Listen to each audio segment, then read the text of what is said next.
And he thought the bush was on fire, and he was about to run, and suddenly this ball of red light rose up out of the bush into the air.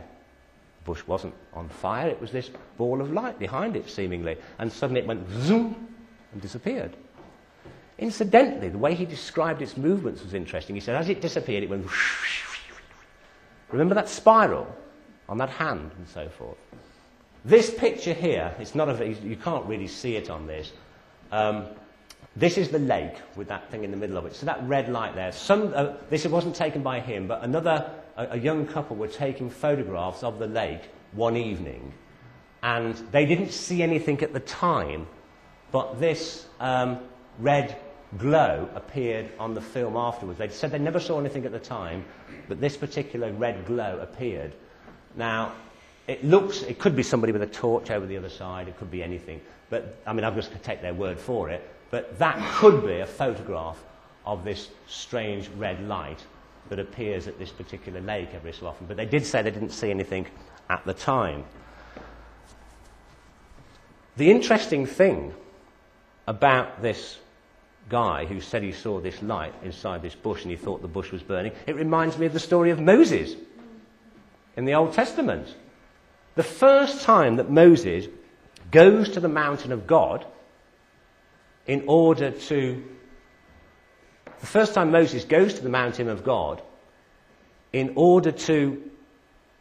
God first communicates with him, he communicates with him from within a burning bush.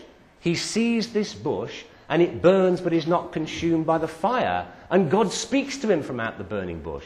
This guy thought that this bush was on fire. He heard whispering in his ears, and he thought someone was trying to talk to him.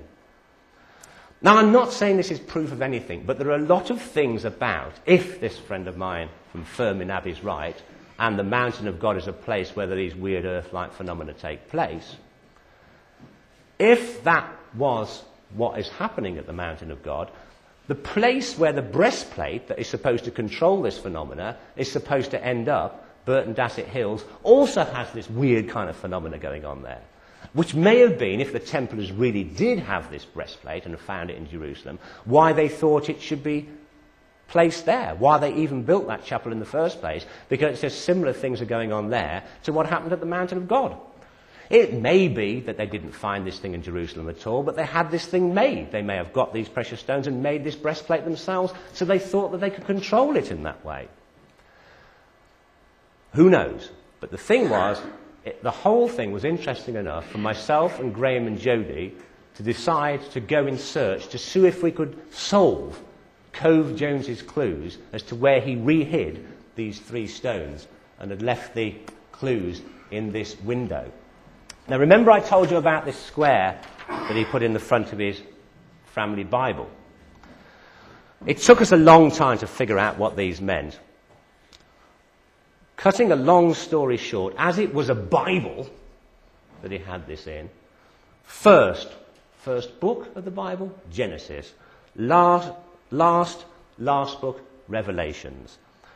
So we thought, okay, what is, and we thought first here, 2, what is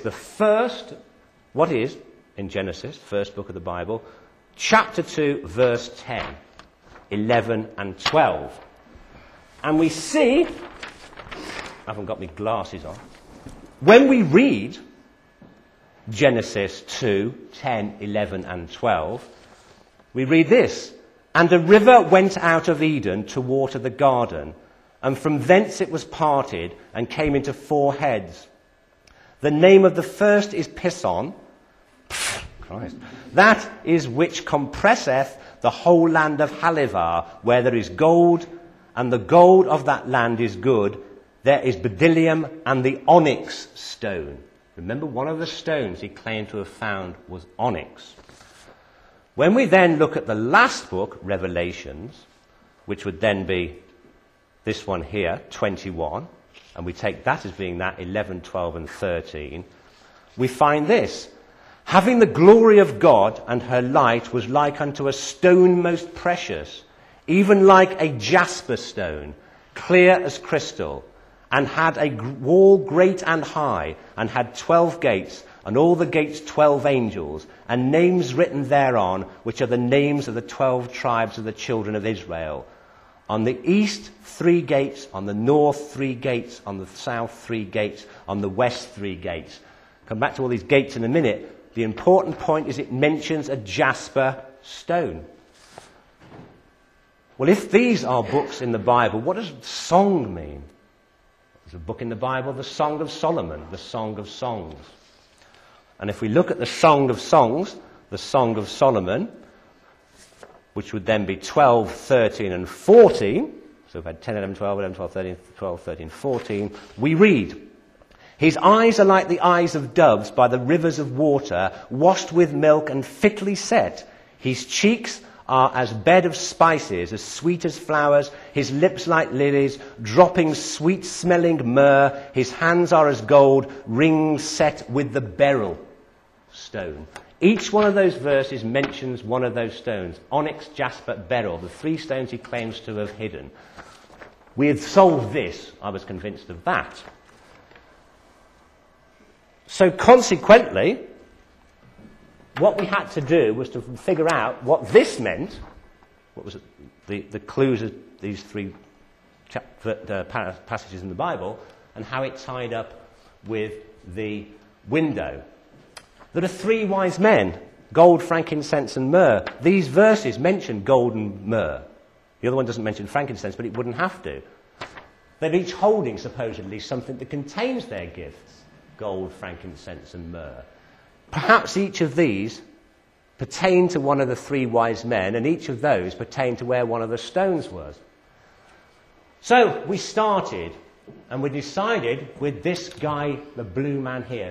Now, the interesting thing here, this is an incongruous image. Now, obviously nobody went to that church, knew anything about what was going on in the window, other than the fact, well, it's the 3 wise men and some pretty pictures in it.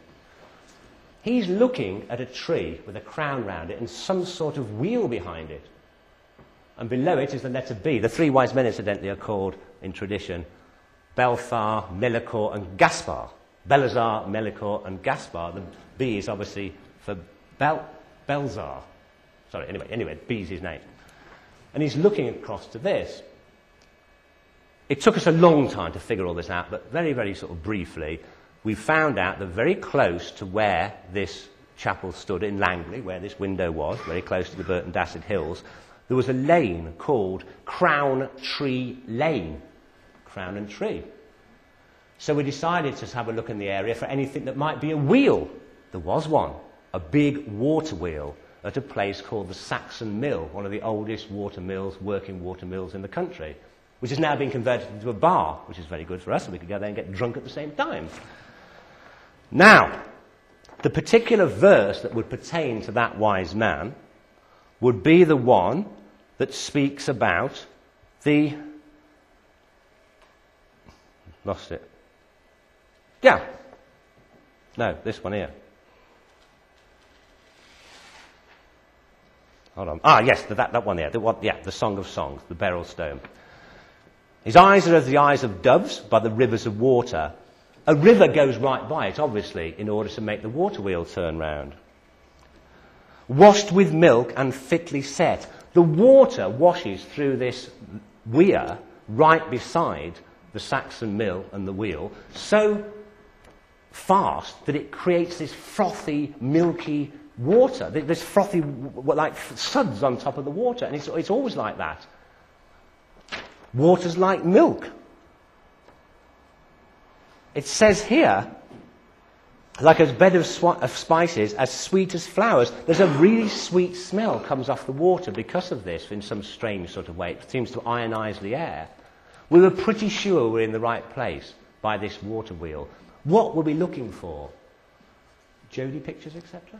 So we decided in the end, Jody decided that we might be looking for something, perhaps a stone with the letter B on it, because that had been... Let's have a look at what's on there. Yeah, that's it. Perfect. Basically, we spent ages searching around the Saxon mill itself, looking for a stone in the wall with the letter B on it. We never found anything. Then, late one night, when we were all about to get kicked out of the area, because the pub was closing, Suddenly, there was a flutter up in the rafters of the pub, of the Saxon Mill pub, and this dove flew out, just went right over my head, almost hit me. A dove flew over my head, over the river to the other side. And I thought, my God, that's weird. This mentions a dove, and I thought, well, obviously, a dovecot, perhaps. Maybe there's a dovecot the other side of the river. That's where the dove's flying to. So there's a little bridge that goes over the weir. So myself and Graham started going into the area around looking for a dovecot. Jody then goes to the other side of the river and starts looking along the stones at the other bank. Cutting a long story short, we didn't find a dovecot, but Jody found this stone. It doesn't look much like a B from that angle, but that is a letter B with a square cut round it in this stone. So she decided, there's her with it there, she decided to feel down below the stone, and there's this gap under the stone. She was able to just put her hand in, up to the elbow, put her hand up and feel a ledge, and on that ledge she discovered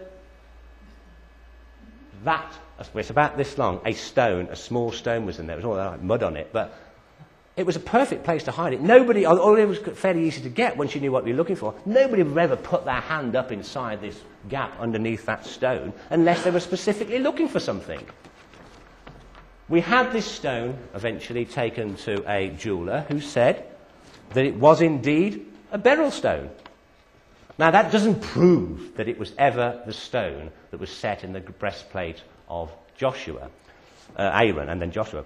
It doesn't prove that the Knights Templars ever found it or if they had it, but it certainly was the stone that Jacob Cove-Jones claimed that he had found at Burton Dasset and had hidden because we'd followed his clues to find it.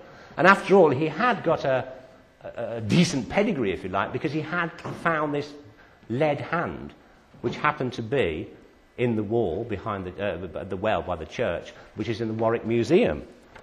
So I can't say that that stone was ever on the breastplate of Aaron or ever belonged to the Knights Templars, but it could have done. Jacob Cove-Jones claimed it did, and we'd certainly found his stone.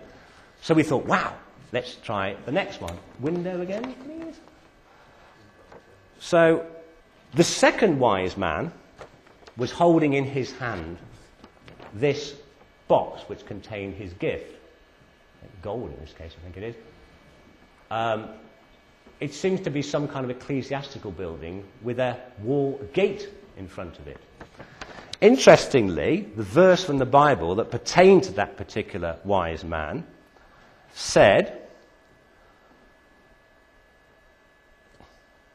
this is it. This is the Revelations verse, which is about the jasper stone. Having the glory of God and her light was like unto a stone most precious, even unto a jasper stone, clear as crystal. And had a wall great and high, and had 12 gates. That's a gate. And at the gates 12 angels, and the names written thereon, and it goes on about gates at the north, 3 gates at the north, 3 gates at the south, 3 gates at the east, 3 gates at the west.